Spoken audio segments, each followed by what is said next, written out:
very first presentation.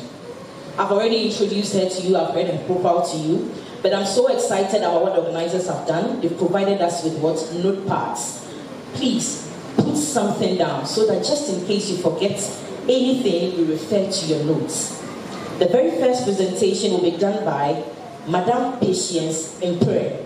Madame Patience Mpereh. Please, a round of applause for Madame.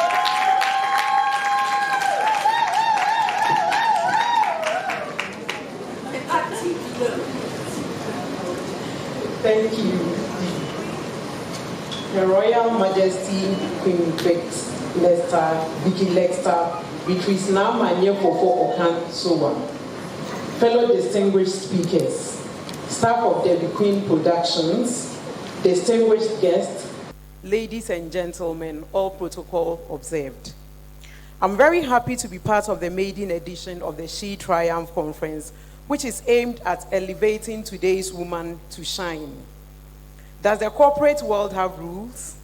Today, I'm here to share with you a summary of my story on how I've been able to succeed as a corporate woman to inspire you that you can also succeed. From my journey and experiences so far, the corporate world has no hard and fast rules. However, there are expectations. And the first one I want to share is that do not despise small beginnings.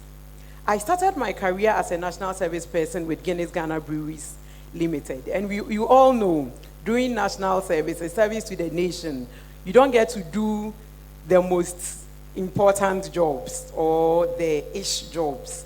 But I took my job as World Cup. I started with the sales department, and I was in charge of dispatching premiums and then other sales logistics to the various regions. I worked so hard, I worked so passionately. Little did I know that my bosses and the leadership had observed my hard work and the extra mile I had to go sometimes. There were times that I supported other departments and other people as well. I volunteered. It wasn't my job to do, but I thought I had some time on my hands. So let me help and also add value to myself. Now, fast forward, national service ended. We all had to then go home and search for jobs. But fortunately for me, I did not go home because my boss gave me the opportunity to hold the fort for a lady who was going on maternity leave. And why was I given this opportunity? Because of the extra mile I always had to go. There were times that I stayed late in the night. Because it's a beverage company, most of our activities are in the night. Sometimes you have to stay till midnight, go to the nightclubs, go to the bars to ensure that your activations were being done as expected by the agency. And you have to also make sure that your products had been stocked and very chilled the way the consumers wanted it.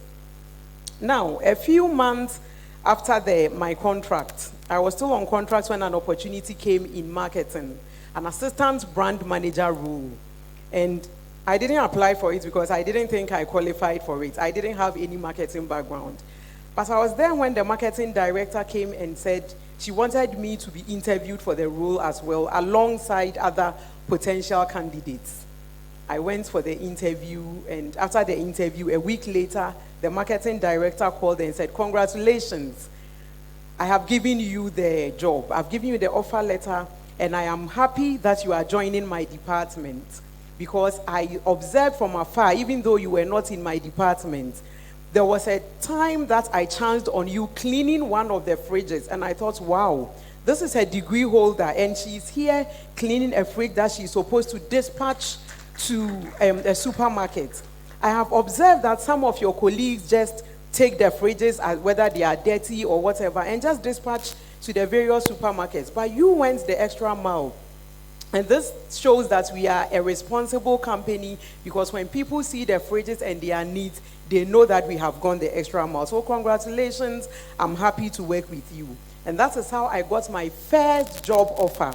The key learning here that I want every woman to take out is that if you want to succeed as a corporate person, you need to go the extra mile. What differentiates you from your other colleagues? Everybody may be working hard, but there must be something else about you that distinguishes you from the other people, such that when there is an opportunity, you will be given that opportunity. And then secondly, when you are young and you are single, you have some time on your hands. It is very important that you add value to yourself during those moments, because as you grow up and you become a wife and a mother, the responsibilities become even more. So if you can volunteer to help other people, it's a great way of learning more, and nobody can take those learnings away from you. My second point is that you should learn to gain your boss's trust. It is very important. In the early stages of your career, learn to gain your boss's trust. Every boss wants to work with somebody who is hardworking, somebody he or she can trust, somebody that you know that if I give the job to this person, I can even go and sleep and wake up and the job will be done. I got the opportunity to work with Unilever Ghana Limited some years after Guinness. And when I joined the company as the brand manager, I was so excited. I was passionate. I wanted to learn fast. I wanted to make a mark. So the first 3 months, I was doing this, my whole extra mile thing. And during the third month, one day I wasn't feeling too well. And then I got to find out that I was pregnant. This was so unexpected. I was down. I cried. I wept. I said, God, what am I going to do? Because I just joined this company. I'm on probation.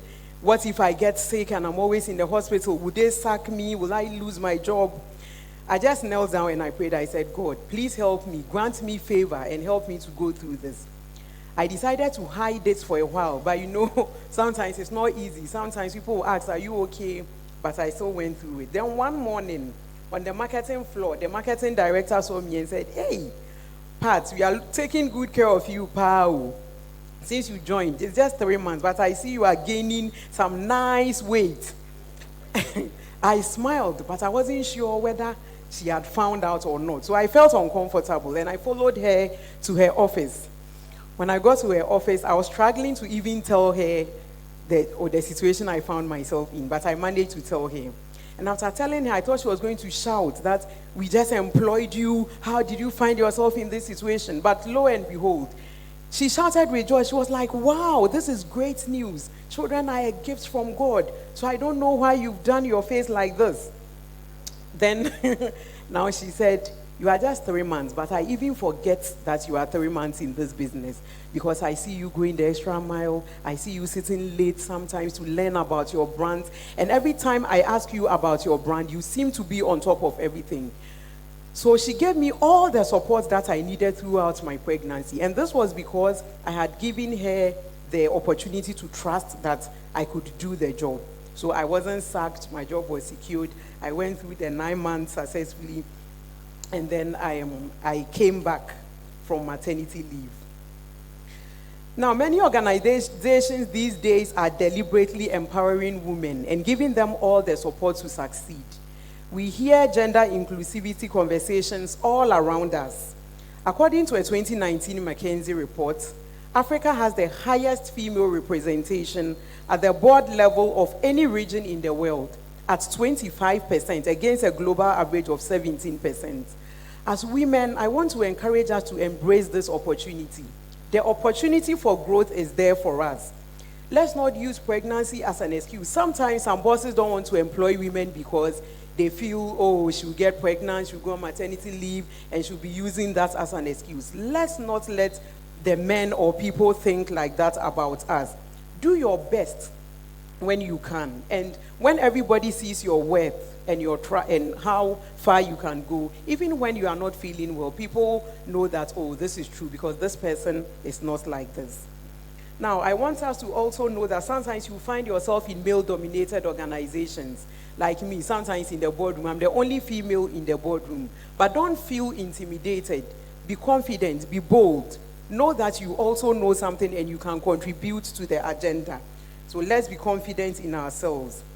The third point is that you can't do it all by yourself. Because I'm saying so many things. I'm sure somebody is thinking, hey, we are women who we have so much to juggle with. We have children. We have to take care of our husbands. We have to do this. How can we do it all? You can't do it all by yourself. All of us need some support systems. All of us need people to support us. When I returned from maternity leave, there was so much restructuring happening, and my boss had been moved to another category. The marketing director called me and said, Pat, I want you to hold the fort for this category now that you are back from maternity leave. Can you? I didn't feel too positive. I didn't give her a positive answer as well. I was like, I'm not sure if I can do it because I don't think I learned enough before going on maternity leave. And also, I don't think now that I have a baby, I have to close early, go and take care of my baby. I'm not sure I can juggle this. Then she said, look, you can do it. Even with pregnancy, I saw so much potential in you. You were able to do it. So why can't you do it? Go and think about it. I thought about it, discussed with my husband, and then we decided that, yes, you can do it. So take the role. We will all support you. So my parents were there to support. My husband was there to support. At a point, I couldn't close at 3. So if I leave my baby with my mom, I have to make sure I have enough breast milk to support. And then sometimes I had to carry my pump along with me to the workplace so that I could pump even when it was necessary. So you need to find that support system. And one thing I can say is that the support system is not only about your family. Your boss can also be your support system. There were times, it wasn't all rosy for me. There were times I didn't have support systems. There were times that there was nobody to take care of my baby for me and all that. There were times I was down and I cried. But one of the support systems I had was my boss, because I used to confide in her as well. And because she had gained my trust, she was there to support me. And my team have always been my support system. They are actually even here to support me as well. We have worked together as a family. And I am their support system, they are also my support system. So sometimes when I can't, they are there to support me. So as women, let's also try to be each other's support system. When you are nice to people, when it's time for them to also help you, they will be there for you. So let's be there for other people so that when it's time, they will also be there for us. Then the other thing is to prioritize. Sometimes the things can be a lot. You may be juggling with so much, you don't even know what to do. You need to prioritize. Everything can't be important and urgent at the same time. My marketing director taught me that quadrant. She says some things are urgent and important. Others are urgent, but they are not important. Others are not urgent, and they are not important too. And others too are not urgent, but they are important.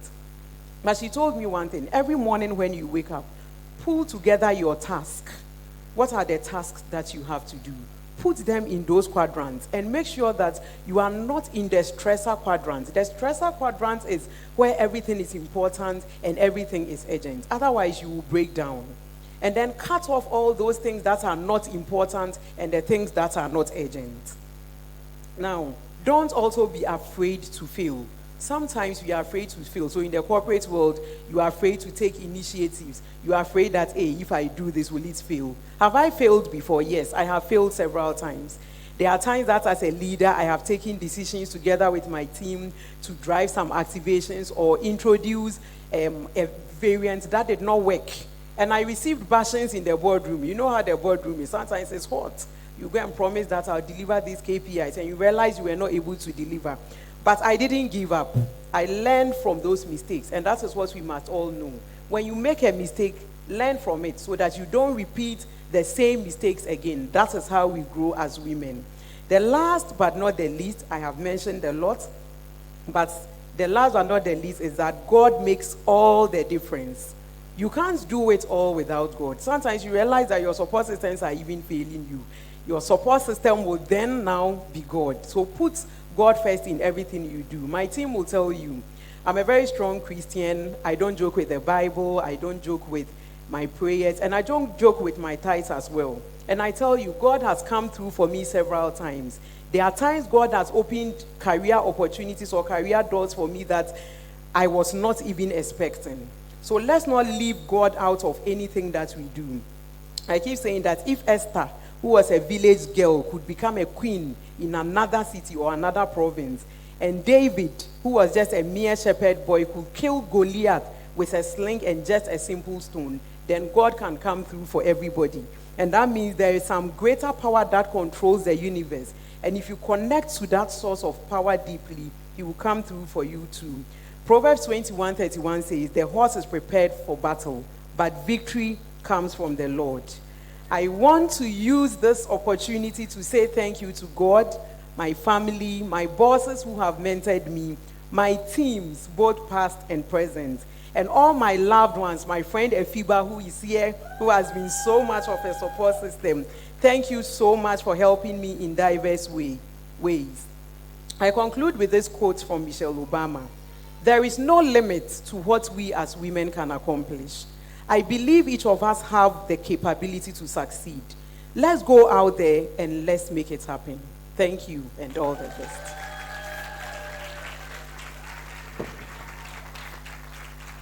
Thank you so much, madam. Indeed, let's go out there and make it happen. Thank you so much, Miss Patience Mpereh, and she is the marketing director of Wilmar Africa.